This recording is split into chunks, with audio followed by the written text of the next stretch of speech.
Gutom na ako. Hintayin ko si Kuya Mario, baka darating yan. Kaya ano pa lang yung ulami. Ito. Tapos, yano ko. Pero wala itong laman. Ilagay ko lang, parang akala niya may laman pa. Pero wala itong laman ito. Ulami. Ilagay ko dito, parang ibig sabihin, may laman pa pero wala nang laman kahit kinakain ko na kanina. Nabusog na nga ako kanina. Kumakain ako ng 2 plato.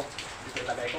Ito, pakita ko mga idol. Wala itong laman kasi kinukuha ko ng laman. Kinakain ko na. Dito ko parang pagdating ng Kuya Mario, surprise na wala ng laman. Dito na ako. Tayo ko Kuya Mario, baka yan, ito.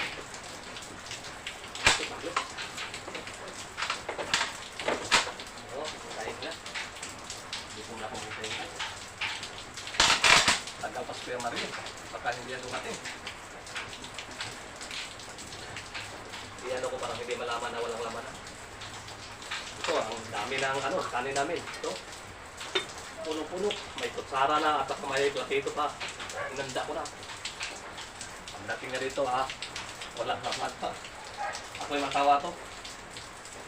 Matawa ko pero magalitan niya ako mamaya. Hindi, lang to. Joke lang to. Pagdating na mamaya dito, hintayin ko. Boto mo na ako. Baka nandyan na yan. Ito na, hindi na pumupo. Ito.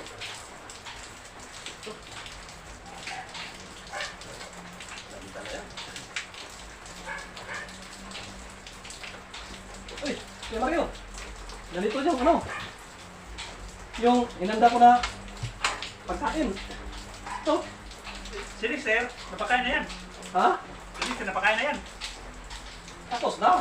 Di, kung tirahan mo sa ulam, di, pakainin mo na. Mamaya rin. Tama-tama.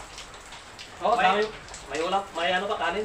Yandaan na kita. May ka pala, may dilata na ulam. Oo. Kakain na tayo. Kasi nagugutom na ako sa paglakad. Alam ko na napagod ka na talaga kasi nalayo yung trabawan mo, Kuya Mario. Nagdakadako na ako papunta dito kasi wala. Sige na, kain ka na, hindi ka na. Dito may, inanda ko na plato dito. Tagal ako makarating kasi medyo traffic. Ito may lagay ng ulam. Sige na. Ano nga, kain tayo. Sige na, Sir. ikaw na paunahin ko kasi tawawa ka naman.